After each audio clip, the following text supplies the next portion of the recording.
Hey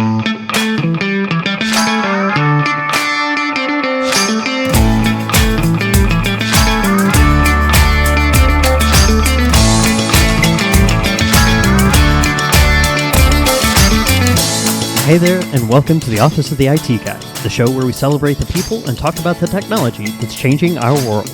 I am your host, Eric the IT Guy Hendricks, and my mission here is to share a love for open source and help build a stronger community. I'm so thankful that you tuned in because the office is now open.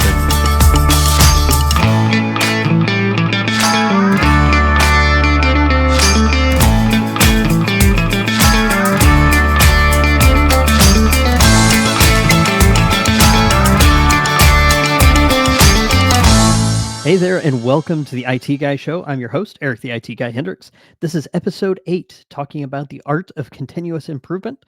And if nothing else in this episode, we're going to once and for all solve the question of how do you arrive?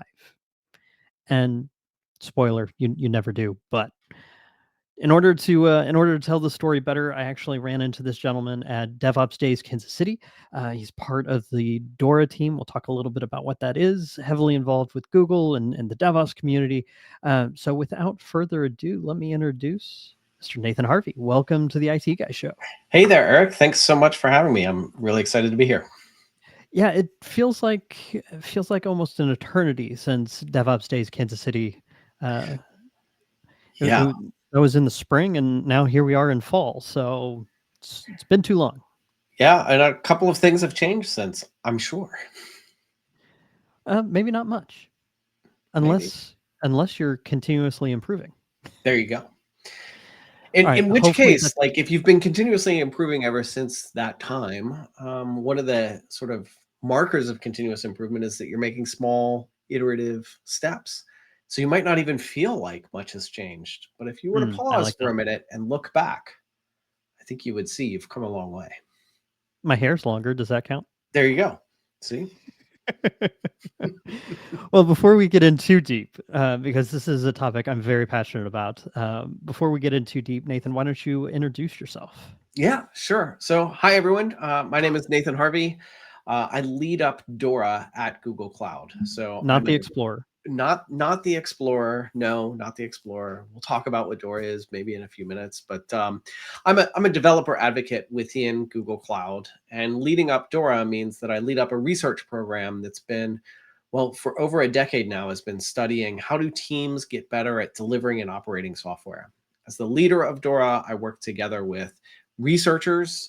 I work together with professional services folks at Google Cloud. I work together with product teams at Google Cloud.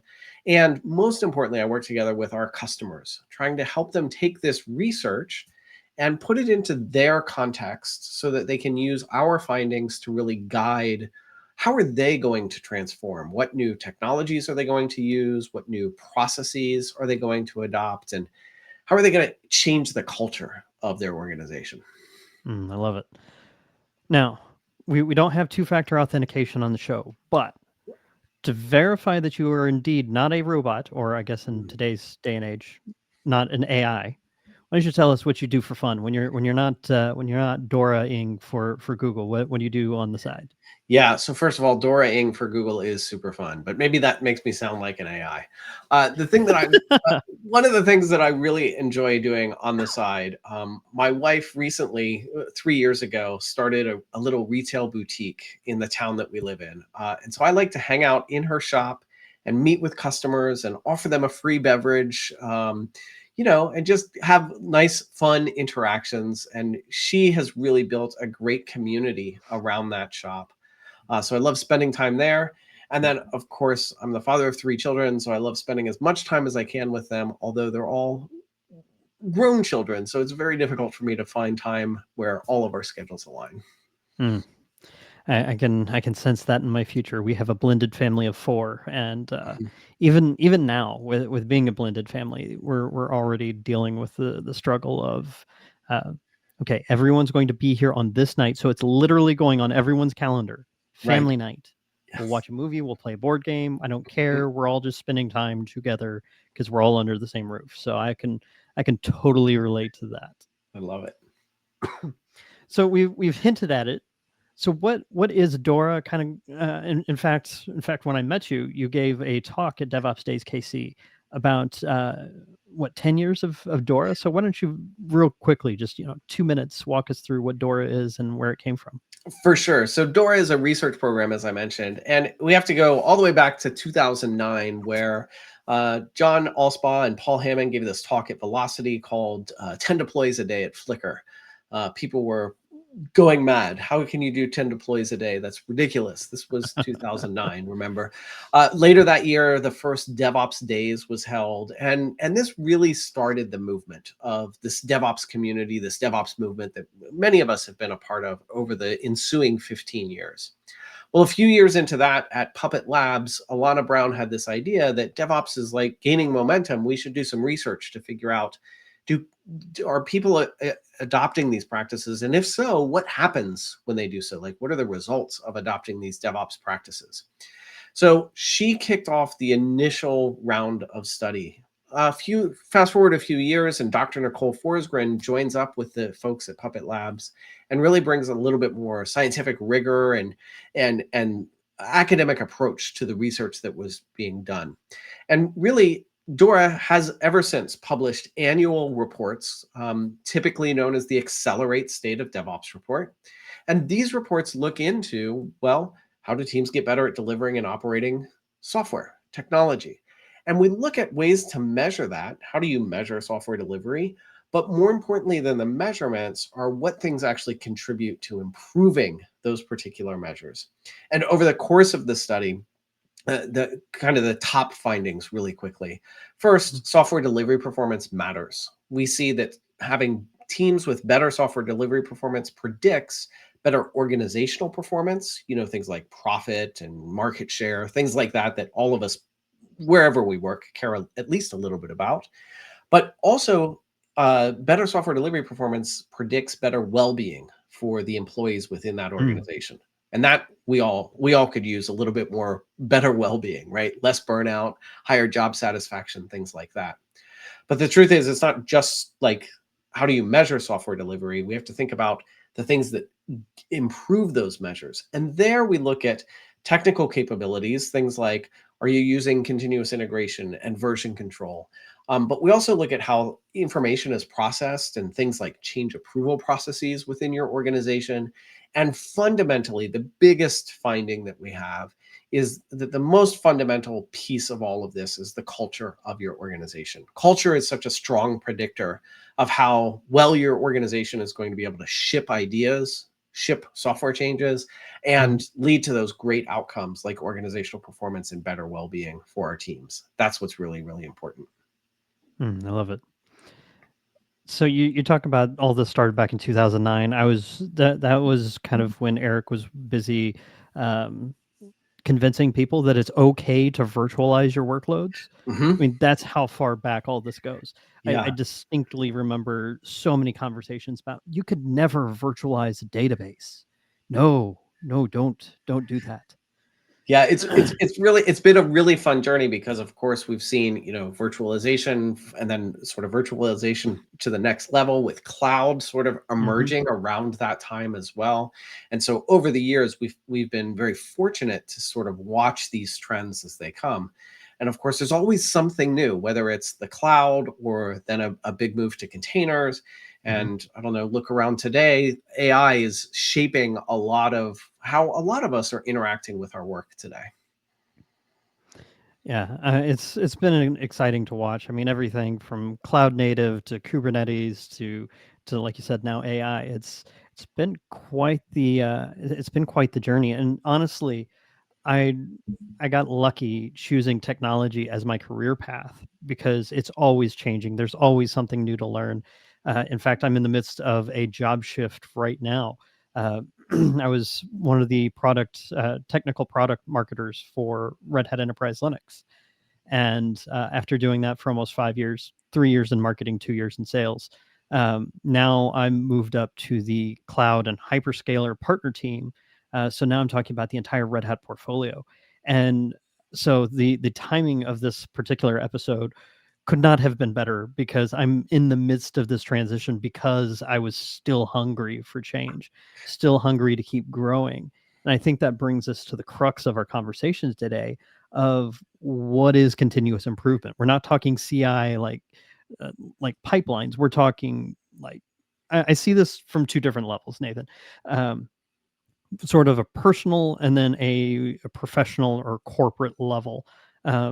I'd say that you and I are probably more engaged with the personal level of continuous improvement. What does that mean to you? Yeah, I think continuous improvement, and I think first, well, maybe first, congratulations on the new Oh, role. thank you. That's pretty exciting. A transition is often both exciting and scary, and it's a good point in time to remember this idea of continuous improvement. And I think at a personal level, continuous improvement, it's kind of what it says, like on the box, right? It is Mhm. about continuously learning and changing the way that you approach whatever task it is that you have at hand or whatever job or role that you have. And I think it's really important because if you want to do continuous improvement well, it does require some reflection, right? And honestly, in the course of my career, I've found that reflection, like pausing to reflect on how am I doing? Am I headed in the right direction? This is it's a tough thing to prioritize because in that moment of reflection, it feels like you aren't actually doing anything. Right. But what you're actually doing is setting yourself up for future success. So if you want to practice continuous improvement, I think first you have to figure out some things that really matter to you and then have a way to assess, are you making progress towards those things? And have feedback cycles that enable you to learn as you change things. And frankly, you can't change everything overnight. And it's also really difficult for us to do because we don't live in a lab, like change just one thing at a time. Just one thing Right. at a time. Like we can't do that either. There's too many things around us. The context is Mhm. so super important.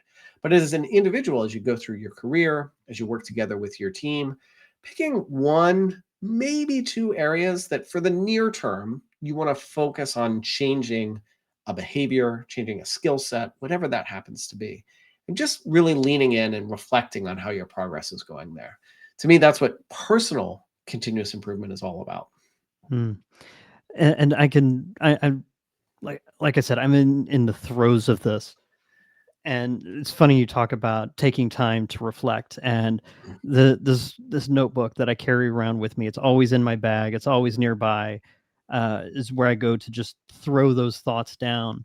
And in the early pages of that notebook was just this nagging feeling of being stuck. I'm not growing. I looked at back at 2023 and even at this point, the first half of 24 and go, did I really learn anything? Did I take a risk anywhere? And the answer was no. And so it was a process of I've got a really cushy job. I'm working on Linux. I'm in technical marketing. I go to conferences and talk to people. I've got a podcast. I could coast. But I cannot tell you how much I wish that I could just be okay in that space, but I love to learn. I love to take Mhm. chances. Uh, Relaunching and rebranding this podcast was a risk that I took, and so far it's paying off. I'd like to think, but is there a danger if someone's in the audience and they're happy, they're content where they are, but Mhm. if they were honest, they haven't taken any risks. Is Are they in danger? Is that something they should consider shaking things up?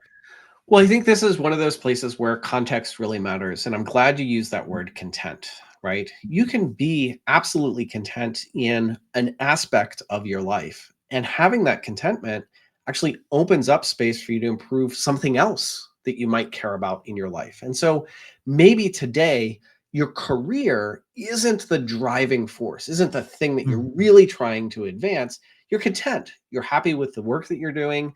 You feel like you're providing value to your organization or to your customers, you're getting some value out of that. Maybe the place where you want to invest in continuous improvement as an engineer is in woodworking, right? And mm, that's completely different than what you're probably being paid to do as maybe a software engineer or an operator or something like this. But maybe you do want to pick up another hobby, something like woodworking, right? No one's going to pay you for that yet, But this is a place where, again, an approach of continuous improvement can really help. And while you're content with sort of day job, you can invest those extra cycles, the extra energy that you have towards something that you really care about and that you want to drive forward. Now, that's not to say that continuous improvement can't help you get better at work, because obviously it can. But I think that there can be a trade-off. Like, I wouldn't be overly concerned if you're content with some aspect of your life. Hmm. But you should probably be looking at other ways where you can grow, where you can continue to learn. I love that. So what about on the organizational level? Mhm. What do we need to be looking for as an organization for continuous improvement? Yeah, this gets a little bit more complex because, of course, we're talking about organizations. I can control many of the things that I do from a day-to-day perspective, but an organization is itself a complex being entity where there Mhm. are all sorts of different incentives in place for people in different parts of the organization, communication paths through the organization, and so forth. At an organizational level, if we want to actually have a practice and a mindset of continuous improvement really comes out of this idea of Kaizen, which comes from the Mm. Toyota production factory or the Toyota production system. And Kaizen and continuous improvement is all about eliminating waste. Eliminating waste. So get rid of the things that aren't actually providing any real value. Now, at an organizational level, it can be very difficult to adopt a practice of continuous improvement. And one of the things that makes this so difficult is that the idea of continuous improvement is that anyone can point out waste. Anyone in Mhm. the organization can call it out and say, that's a wasteful process, or that's a toilsome thing that doesn't provide any real value. And we should eliminate that or change it in a way that will make it provide value or make it less burdensome on the employees. Here's the challenge: not every organization is open to just anyone pointing out waste and saying, Very hey, we true. have to fix this. And in fact, in some organizations, when you do that, you might be looked at as, the messenger of bad news. And all too often in organizations, when someone brings us bad news, we want to ignore that. We might even want to punish the person that's bringing us that bad news, that's pointing out the waste.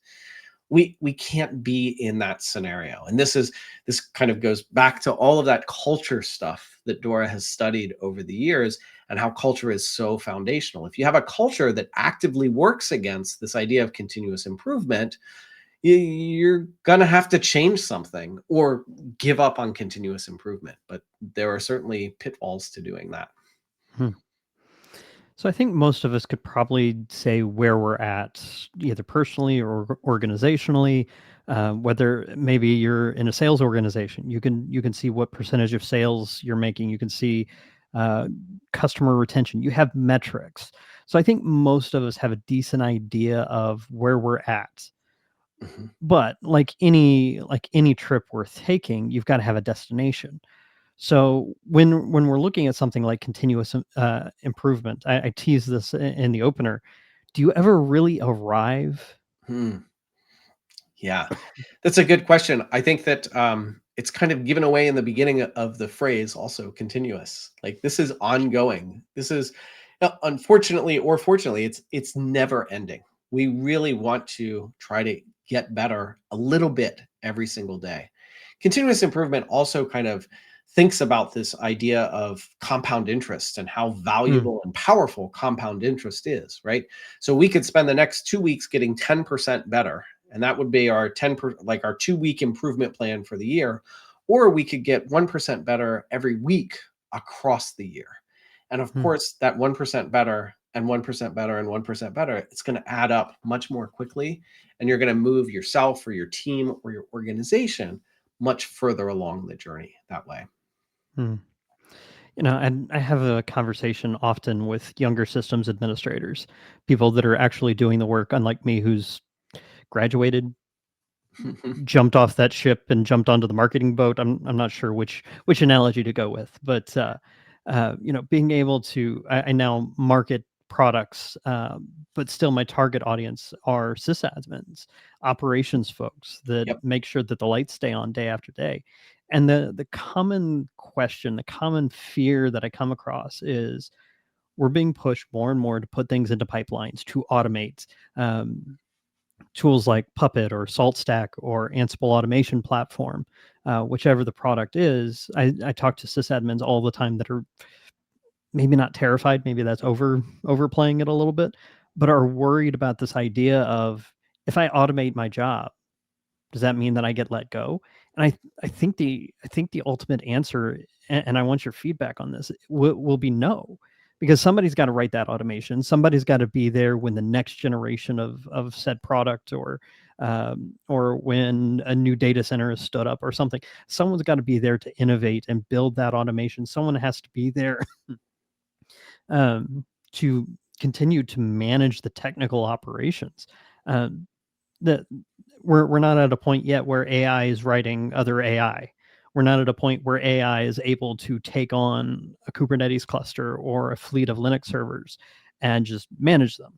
Maybe 10 years from now we'll be there, and that'll be a different conversation. Hopefully I'm retired and on a beach serving mixed drinks to people by then. But for now, automation is just another tool, another way of getting better. And one of the things that I like to talk to sysadmins about is find the most tedious, painful thing that you do on a regular basis and automate that. Then the next week, you find the next most tedious thing, or something that usually has a time frame associated with it. One of the things that comes to mind is standing up new infrastructure, standing up new, used to be hardware, standing up new cloud instances, hardware, virtual machines, wherever, and creating users, setting corporate defaults, those kind of things. Being able to build up an image from scratch up to a corporate standard is something else you can look at automating. And I see that as a function of continuous improvement that would really open yourself up, if you take away that tedium, to be able to focus on other things like learning new technologies. Like, as a sysadmin, if I were still managing Linux servers, I'd be really interested in, say, the Kubernetes space. And is this a technology we want to pursue? How will AI help us build better infrastructure? It allows you to take the knowledge that you've gained and add to it or capitalize on it. Or, crazy thought, take the PTO that's been racking up in your account. Yeah, that really resonates with me. I came up myself as a sysadmin, and I tell you what, I bespoke built servers by hand. I had names for them. I lovingly cared for them. I came home and I told my children stories about the servers that I built. But eventually, I did discover tools like Puppet, and then I ended up using I used Puppet, and then I ended up using Chef. And I loved using Chef so much that I joined the company, and I spent about 6 years working at Chef. And I would run into system administrators all the time, and was helping them get comfortable using Chef. And I think there's a couple of things that you mentioned there. First, is this automation going to take away my job? That's a real fear that people have. And I don't think that automation will ever take away your job. It is going to open you up and give you more capacity to do the things that bring more value, both to Mhm. yourself and to your organization. You're probably going to end up solving harder problems, more difficult problems. But of course, there's also there's this truism about automation that when we automate things, you can't automate what you don't understand. Mm. I said that's a truism. It's a lie. I've seen it happen all the time. People automate things they don't understand. Now, when you do that, it doesn't necessarily lead to great outcomes. Yes. Oftentimes the automation goes bad, or something just doesn't work the way that you like. And so I think, to your point around specialties and having that specialized knowledge, understanding what's happening underneath the automation is just as important as being able to write the automation and be able to execute that automation. I Mm. also found Love that that. this was a great way for me as a system administrator to collaborate with the software engineers that were in Mm. my organization. They were very good about software engineering practices. They knew them very well. They didn't necessarily understand the system bits that I cared about. Where's our package repository? What are we installing here? What are we configuring? They don't understand any of that, but they understood software engineering practices. And so by pairing with them, we could both get smarter. I could learn better use of version control, better use of automated testing, and all of those practices that a software engineer just kind of takes for granted. And along the way, I could help them learn a little bit more about the production environment in which their applications were running. And Mhm. hopefully, and in fact, this did lead to less finger pointing. Something's broken. Well, it must be the infrastructure. No, it must be the application. We both had a better understanding and better empathy for the difficulties of both sides of that equation and could really relate to one another that way. But back in my day, there was a lot of that finger pointing, a lot of throwing work over the wall. The only thing the developers and sysadmins could agree on was blaming the networking people. Of course. Of course. It's your application. No, it's your server. And we'll just blame network. It's always the network, right? It's always the network. Yeah. So we know where we are. We know that there's a destination that we'll never fully achieve because Mhm. Lord knows by the time we arrive, that goalpost has moved on down the line. So how about getting started? If you're stuck, if you're stagnant, if you're burned Mhm. out, how can you at least start down that path? For sure. If you're stuck, stagnant, and or burnt out, I think my first piece of advice to you is the last piece of advice that you gave, Eric. Take some of that PTO. Get up and walk away. We'll just walk Mhm. away from the problem, walk away from the work for as long as you can afford to do so. Give yourself that mental break, and truly use it as a break so that you can come back re-energized about the work that is right in front of you. And then I think the place to get started, like you said, find the thing that bothers you the most. And I typically use the word toil. Like, what's the most Mm, toilsome thing that you have to do? And toil for me, it's something that you have to do, uh, but it doesn't provide any meaningful value or any long-term value. So it's something that you have to do today, and maybe the same thing you'll have to do again tomorrow. And then the day after that, you'll have to do it again. How can we automate that away? And frankly, start small, because if this is the first thing you're automating, maybe you don't have a whole lot of experience with automation. It might be good to go pull in one of those software engineers and do some pair programming, or at least some mm, pair design on that to get some inspiration. And just remember, like, as you move forward, things are going to get worse, but they're also going to get better. They're also going to get better. We're going to learn as we go. And this is the whole point of continuous improvement, I think, is, look, we are always going to take steps in a direction. Sometimes those steps are going to be fruitful, and sometimes maybe not so much. But it's kind of the mindset of, look, we're actually taking an experimental approach.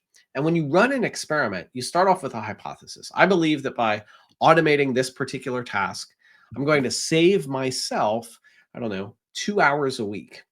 And then I have a choice about what do I do with those other 2 hours. But I also know I can't get the automation done in 2 hours. So I'm going to have to make an upfront investment in that mhm, automation. And the first thing I automate, maybe with a new language or a new framework, that's going to be the most difficult thing. And I'm most likely to get it wrong. And it's okay. I just have to know that and make that investment. And then see, after you've run that automation, like, over time, am I getting better, or perhaps it's making me worse? I don't know, but make sure that you're learning from that, because better than continuous improvement, I think, is continuous learning. As you continue mhm. to learn and then take the lessons that you've learned and apply them to what do you do next, that's the thing that really matters. So there's no guarantee of immediate success, but in an experimental approach, when we have a hypothesis, the faster we can validate or invalidate that process, the better off we are. And whether the hypothesis, like whether the experiment succeeds or fails, we've won, because we've just learned something new. And you have to take that approach to the work that you're doing. So true. I mean, it's kind of cliched, but it's very true that you oftentimes learn more from failure than you do from success. If you write a program, if you write a script and it works the first time, okay, great. You've got a program or a script, but does that really tell you how things work? But as you were explaining this, one thing came into mind was time is probably a huge factor in something like automation or continuous improvement. Mhm. Um, But what about taking something? What about automating something that you may spend 6 or 8 hours automating, and it only takes you 10 to 15 minutes? How would you justify it to management? How would you start to shift that culture? And if you don't mind, the first thing that came to mind was human error. The Mhm. first thing that jumped in my brain was, if we automate this, yes, we may have to make a substantial initial investment, especially if we're new to automation. One of the things that I think about was, well, now no longer am I in there typing 16 commands or copying pasting from a 6-year-old document that 3 administrators before me wrote, but instead we're automating it. And now every time that 15, hopefully now like 4-minute process runs, we know that the automation is there, that it's solid, that it's tested, and Eric doesn't misclick or miscopy a command or forget to copy a command and have to redo that. So one of the first things that comes to mind is not only time savings, but also risk mitigation.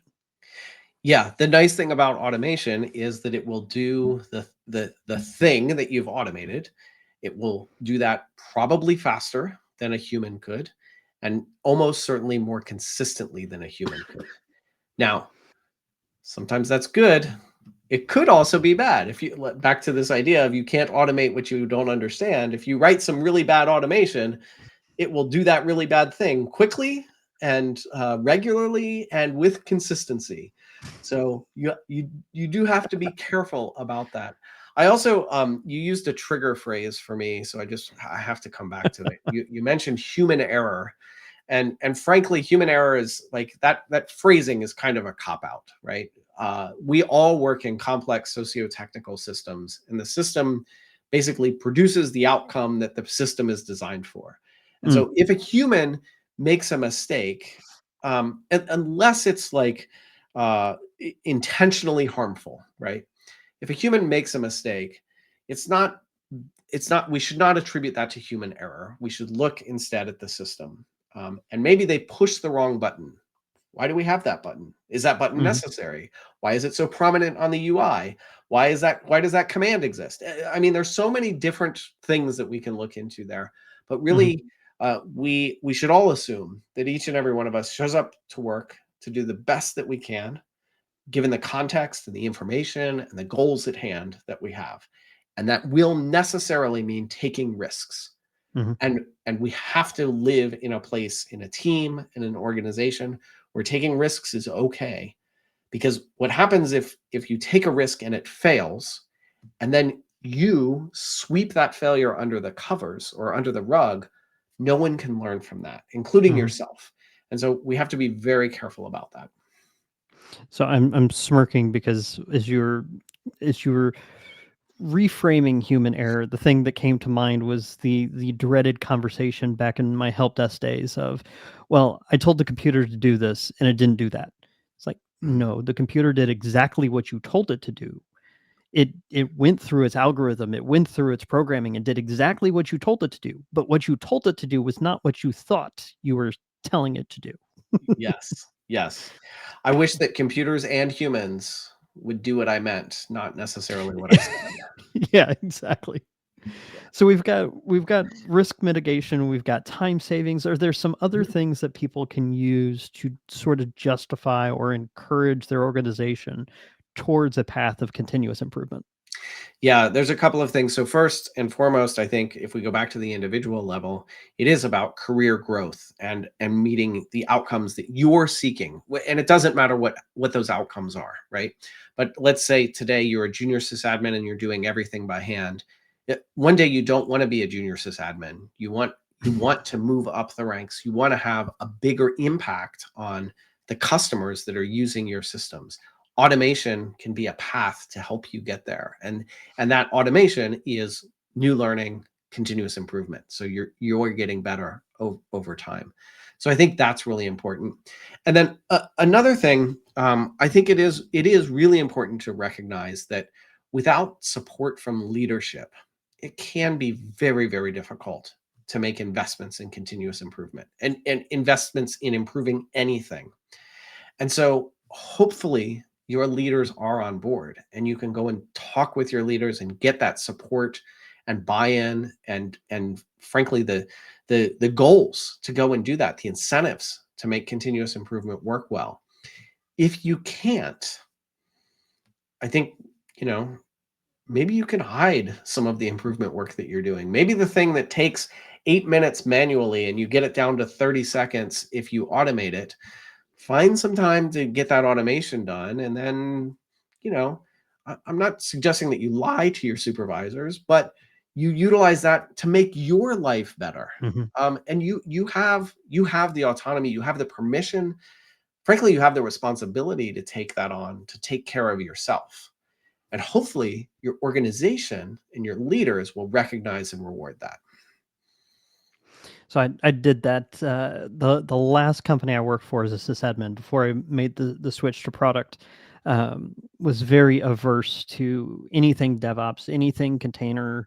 Um, to them, those things were just fads. It was DevOps was a bunch of hippies, and it was eventually going to go away. Now, part of me wants to go back. That was 10 years ago now, and just say, you were wrong.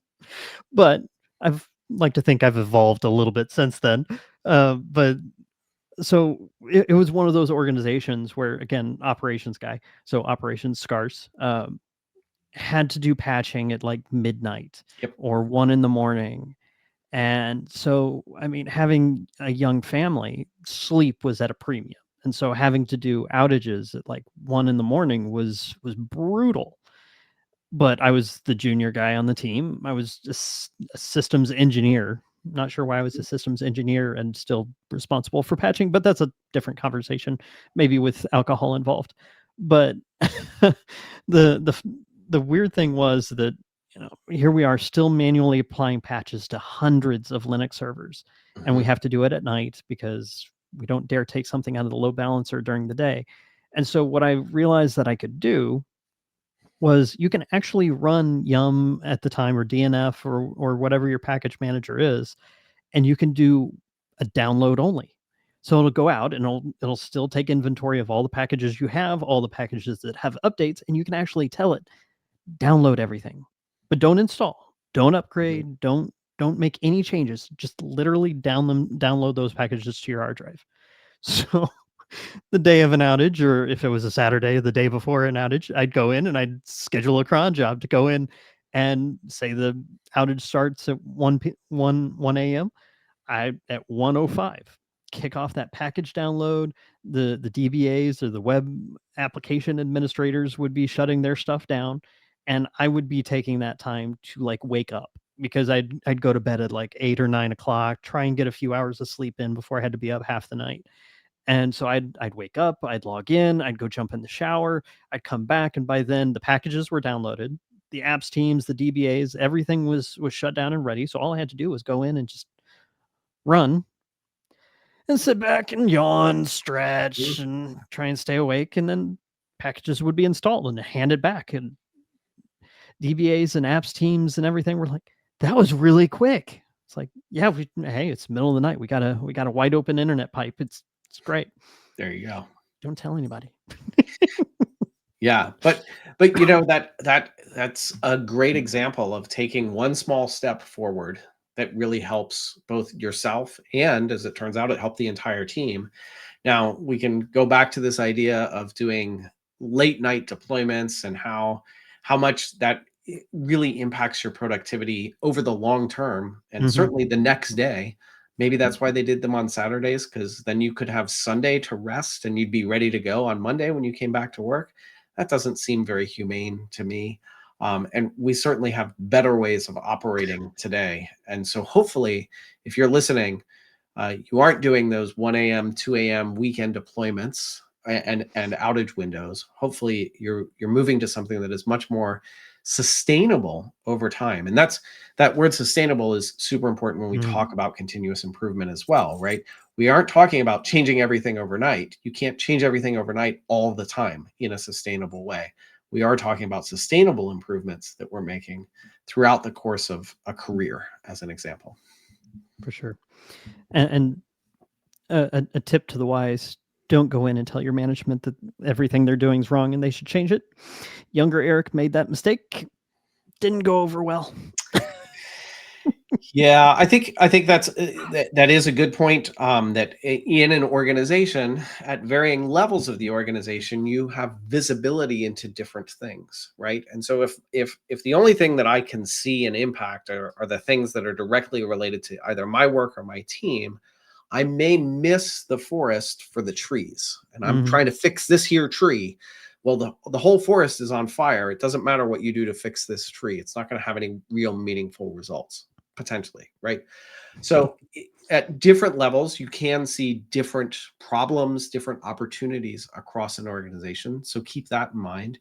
And then the other thing I would keep in mind is it is important to understand how, like, what are the politics and the culture around me within the organization. You mentioned earlier, like an organization that was like, oh, this DevOps thing is a fad. Great. Then I will never use the word DevOps. But what I will do is talk about how do we automate our releases? How do we build better feedback mechanisms into our development processes? How do I collaborate with another team member who's on a different team? All Mhm. of these things are things that you might do if you were doing DevOps. But if we never say the word DevOps, we can lean into those principles and those practices, and we'll see that they lead to much better outcomes for everyone involved. To kind of close that loop, this company that had me doing patching for hundreds of servers at 1 a.m. that I basically went in and told that this is a terrible idea. We're going to really screw ourselves. Um, the funny thing is, when I was working there, is when I was recommended the Phoenix Project. Mm. And so, for if you're listening and you've never read the Phoenix Project, go read it. I swear that the authors were standing in some of the same companies that I was and just wrote a book about it. It's like a novel that introduces a lot of these concepts that we've talked about, and no one in the book says anything about DevOps, but so I blame getting a little overexcited because it's like I read the Phoenix Project and then I read the DevOps Handbook, and it's like, oh my gosh, these people there's a name for all these things that I thought, it would make sense if we did it this way, and it's like, oh my gosh, this is a thing. It's a real And so thing. that's when I went to my first DevOps Days Kansas City conference. And 2 months later, I went to work for GitLab as a solutions architect. That reading the Phoenix Project was literally the moment that shifted my career from being a sysadmin, lifelong sysadmin, to moving into product, to eventually sales, and now marketing and hosting podcasts and going to conferences by choice. So it was I mean, it was one of the worst environments I'd ever been in, some of the worst technology deployments I'd ever seen, but it really changed my career and changed my trajectory. And a lot of these principles, like continuous improvement, is something I live every single day. And it's not, can you get a 10% gain in a quarter? It's, am I not where I was yesterday? Have I moved forward? And sometimes that means taking a step back. So maybe some days you lose a couple of percent, but if overall you're projecting forward and you're moving forward and you're not where you were, it's funny to talk about this old IT job I had in light of, I'm getting ready to celebrate 5 years at Red Hat, and kind of doing the same stuff that I've been doing for the last 5 years, despite the job transition. It's really exciting to look back and go, I'm definitely not where I was then. So Yeah. it's very, very conveniently timed episode. I really appreciate it, Nathan. All right. That's awesome. So as we wrap up, are there any closing thoughts? Anything you want to make sure people don't forget? Yeah, I think that I just want to come back to DORA for a second. Like I mentioned, that's the Yeah. research program. We publish an annual report. Our annual report for 2024 will be coming out soon. Our current target is mid-October, so definitely watch for that. And DORA, our tagline is "Get better at getting better," which Mm. is another way of saying, like, just embrace this idea of continuous improvement. And so I encourage everyone to go over to dora.dev or dora.community, where you can learn more about the research. You can download previous reports. And of course, you'll be able to catch the 2024 report in about 2 weeks' time. That's awesome. Yeah, I had You and I were talking at the conference that I'd actually was familiar with your work before you and I had ever even met. I'd read those reports. I'd used it to kind of color my thinking of, where do I need to be from a personal level. Granted, most of my career I've been an individual contributor, so I haven't really had the pull to shift things, but I can at least I can at least project onto my own career. What do I need to be ready for? But it's amazing work. The reports are really helpful. Lots of graphs and explanations, so it's easy to digest, even if you've never read one before. Um, and Awesome. then from my side, if you haven't, check out the Phoenix Project and look at some of the things that DORA does. It'll really help inform your decisions, not only for yourself but also for your organization. Yeah, and in addition to the Phoenix Project, you can also read Yes. the book Accelerate. Accelerate is written by Dr. Nicole Forsgren, Jez Humble, and Gene Kim. Accelerate is the culmination of the first 4-ish years of the DORA research program put into a book. So I definitely recommend reading that after you've read the Phoenix Project. Yes. Point of clarification, though, I wouldn't suggest the audiobook. I listened Mm. to it as an audiobook, and it was not as helpful. Maybe that's just because numbers and I don't get along. So I definitely would, if it were me reading it again, I'd definitely pick up either an ebook or a physical copy, just so you can actually visualize some of the numbers. Yeah, for sure. There's also a good bit, a good section in this book that's about the methodology used in the research Mhm. study, which either you're a researcher and you'll like really geek out on the methodology used, or maybe that's not your jam and you can trust that the scientists behind this are using good, rigorous methods and just skip that third of the book that talks about the methodology or skim it. Listen to it on 2x speed, something There like you that. go. And then There you if go. you are listening to audiobooks, I always recommend buying the receipt. If you have the audiobook and you listen to it, you've got the receipt that you can go back to and check out, the physical For sure. copy. Awesome. Nathan, thank you so much for joining me. Really appreciate your time and taking a look at continuous improvement. All right, Eric, this has been a lot of fun. And I hope that all of the listeners do one thing in the next week to take a step forward. I love that. Yep. One step forward is all you got to worry about. That's it. Awesome. Thank you, Nathan. Thank you, everyone, for listening. Make sure to like this episode so I know what types of content to focus more on. And if you want to get connected with Nathan, he's got a link tree, which actually picked up on at the same conference and love it. Uh, I think you've got a website, contact information, social media, all the things in All the one things. place. So now I don't have to list out 6 different places to find Nathan. Just follow the link to his link tree, and you can get connected with Nathan. And you're traveling frequently, so you might actually run into Nathan at a conference. Um, but also make sure to wow, I speak for a living, and you can tell we're recording it in the evening because I'm just words are done. Um, make sure you subscribe so you get notified anytime I release new content. Hoping to have a new episode out here in a couple of weeks. I've got like 3 different guests that I'm waiting on scheduling times for, but try to release this podcast every 2 weeks. But if you're listening to this on the day of release, definitely go subscribe to the Fedora channel as well. The Fedora Linux podcast is a passion project of mine, and we'll be talking here in a week's time about Fedora quality assurance, also known as QA. We'll be talking about whether it's important or not to test your code, and and what it means to test code, what testing pipelines are. Maybe we'll talk a little bit about the Fedora beta project, Fedora beta program a little bit. So plenty of content coming your way. Really appreciate you taking the time to listen. And on behalf of my guest today, Nathen Harvey, I've been Eric the IT Guy Hendricks, and this has been the IT Guy Podcast. So we look forward to seeing you again next time.